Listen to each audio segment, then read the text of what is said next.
At a New York University Law School symposium, legal analysts discuss public corruption. You'll hear from a Senate committee attorney, a Justice Department official, law school professors, and the executive director of Citizens for Responsibility and Ethics. To kick things off, I'd like to ask the panelists to consider where is the contested terrain today on the subject of corruption. Where is the battleground? Where are we confused about what is corrupt and what is not corrupt? What's left to be decided? Now to Jack Smith, the Chief of the Public Integrity Section of the Department of Justice. I think regular Americans expect that the mechanisms of government will protect their interest, that they pay their taxes, they follow the rules, and they expect to, in essence, get what they paid for. And I think that that's a great starting point in terms of defining what's fair and what's not fair. What I find when we actually litigate these cases is what it comes down to often, particularly following the Skilling case, is the issue of corrupt intent. The bribery statute is the most common statute that we use. It's the bedrock statute. And what you see in the actual litigation of these cases, the battleground, it's often not debated by the time there's a trial about what one person did and what the other person did. It's not debated what a politician was given, and it's not debated what acts he did that were some way to the benefit of the person who gave him something. The battleground in these cases, and we see it again and again, is what was that person's intent? Did they do this for that? Did they act corruptly? Did they take the things merely because they were friends, or was it because they were going to be influenced by the other party? I think that the point that was raised earlier about the status gratuity, that was a situation where you didn't have to prove that. You didn't have to prove that you did this for that. It was merely, you got this and you were a public official. That's a crime. And I think that one of the things that I think Melanie and I would agree on is what was nice about that is that was a bright line, but it was a broad line. So it was very clear to a public official, listen, this is the rule. It's very clear you can't do this. But at the same time, it was broad enough to capture a lot of conduct that I think regular Americans would find offensive and in a broad sense corrupt. I think another important area to think about in terms of the reach of the corruption law and in terms of defining what the battleground is, and this follows up on some of the points that Ann was raising in her address, is how far the law can reach in terms of state and local government. The federal program's bribery statute is an incredibly important statute, and for the Department of Justice and for my litigating unit, because it allows us to reach corruption in state and local governments. And as Ann pointed out, a lot of those tax dollars of those irregular Americans, they go to the federal government and they come back down to state governments, and there's a lot of room for corruption there. I do think that when we were talking about the how do we define corruption and where is it more corrupt, it's very difficult to do that because I don't think the number of prosecutions is particularly a good way to do it, because oftentimes when I go to speak to folks about their corruption programs and what sort of cases they're doing, oftentimes I go places and the first thing I hear is, no, we don't have a corruption problem here, Jack. And my immediate reaction is, you definitely have a corruption problem there. And that has been our experience. And so one of the things we're doing in the department is trying to go places and bring cases where they haven't been or wouldn't otherwise be brought if we were there. So I think part of the issue is, what are the tools? Can we come up with a tool that gives people notice, so we give people notice what the rules are before we start enforcing them, but is at the same time broad enough so that we can capture conduct that I think regular Americans think that is not, I expected more when I put my tax dollars in. So we've got a lot of a perspective already on this question of defining corruption, and I'll let you react to one another. And perhaps keeping in mind now the general topic, also defining, and are we under criminalizing sticking to the criminal law, or are we over-criminalizing corruption? One of the good things about this area of the law is the people who commit these offenses are deterrable.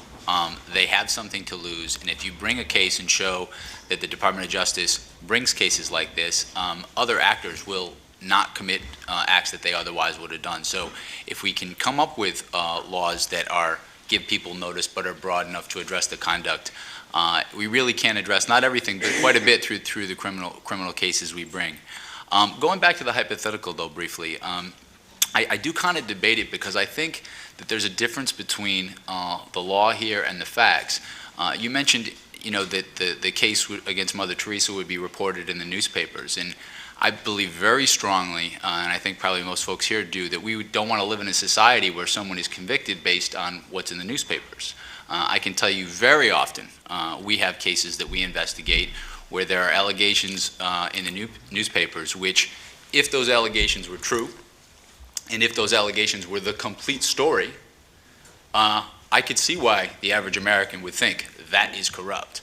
But we don't want to live in a society of a form of mob rule where we just get a few allegations without any process, convict somebody. But I think that's the role of the prosecutors, to take allegations like that when they're public and investigate and see if the facts actually back up what's there. Is the allegation and the source of it credible? Is there exculpatory information on the other side? Is there corroborating information that makes it even stronger? And I think if you have that, an objective, professional prosecutor to look at those things, I think the issue you have with Mother Teresa, the Mother Teresa case, does not get inside a courtroom. And if it does, then a jury has to decide, was there a scheme to defraud? And I think then, given if you have a statute that makes clear what's illegal and what's not, I don't think there's anything unfair about that. I think another point really to raise here is that, it was mentioned earlier about the Jefferson case where a large sum of cash was found in his freezer. And I can tell you that there'll be other cases like that in the future, but that is not the usual corruption case. The folks who commit these crimes are sophisticated individuals, and by and large, they give the money and receive the money, or give and receive the benefits in all sorts of complicated forms that make it not nearly as stark, not nearly as easy to report in 5 lines in a newspaper article. And because of that, because of how these crimes are committed, because they're often committed by sophisticated people with great means, we do need laws that are broad enough to reach conduct. I think that the example given earlier that Noah gave was a great one. I mean, right now, under the Honest Services statute as it exists, we cannot charge undisclosed conflicts of interest. So just imagine, just to follow up on that scenario, you have a mayor and he takes bribes for city contracts. He takes bribes, he puts the money in his pocket, and he gives someone a contract who shouldn't have got that contract. Those average American taxpayers are not getting what they paid for. I can prosecute that case. That's bribery.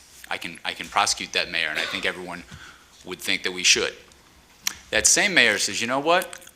I don't want the bribes. I want more money. I'm going to start my own company, and I'm going to hide my interest in it, and I'm going to funnel the contracts to me. I can't prosecute that case. And I think the average American, in terms of what's wrong, if you believe those facts, if those facts in an objective investigation are brought to light, I think that average American wants the Department of Justice bringing that case. So what I see here, we in terms of the terrain and the contested terrain, we've got at least 3 areas of contestation. One is on gratuities, one is on campaign finance, and one is on conflicts of interest. And in each of those areas, there's a lot of uncertainty about the line between criminally corrupt and lawful and everyday politics. I would like to focus, if we could, just on the conflicts of interest, since the Supreme Court's recent case put that into play. I've been looking at the prosecution of our Senate Majority Leader here in New York, not to leave the whole field to New Jersey. And Joe Bruno was certainly one of the most powerful figures in New York State politics for 2 decades. In addition to being the Majority Leader of our Senate, He worked for an investment company, and his job was to go out and to solicit clients for the company, particularly labor unions. He had a special expertise with labor unions, probably because they had so much business before the legislature, and in order to get any bills of interest to them up on the radar screen and so forth, they had to deal with him. And so he called or allegedly called both public sector and private sector labor unions and urged them in his most persuasive way to please invest with this company that was an excellent company, would give them very good returns, and he did quite well, and he was compensated based upon the business that he brought to the company. When I was called after the indictment by the New York Times, and they said, well, what do you think about this? I said, well, that sounds like what we would expect to go on in a banana republic. I mean, how could there seriously be a question about whether that is a permissible a way of governing ourselves here?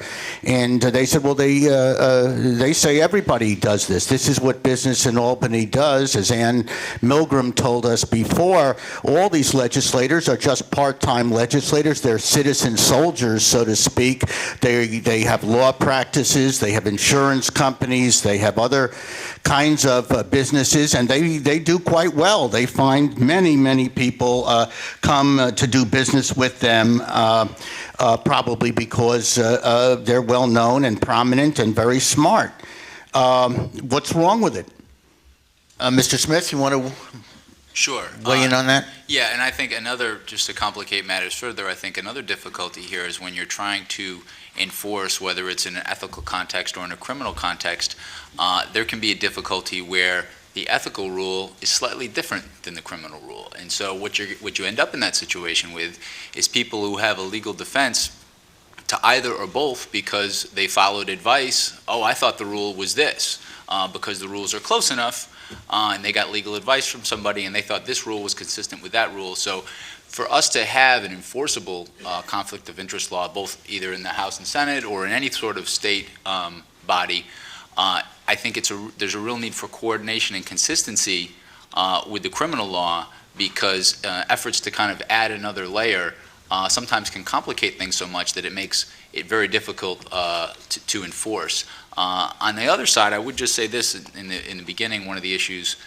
that was talked about is, everybody does this, and I can tell you as a prosecutor, oftentimes when we investigate conflict of interest cases, and frankly other sorts of cases as well, one of the defenses is some variation of everybody does this. I think most of the folks here, and I'm sure Melanie has devoted her career to making sure that when people use that defense, it doesn't work. And I think we cannot accept that everybody does this as a defense to a charge. If there is notice, fair notice that this was against the rules, we have to bring those cases, because again, if we bring those cases, I think they can have a deterrent effect going forward. We just need a clear rule to base the cases on.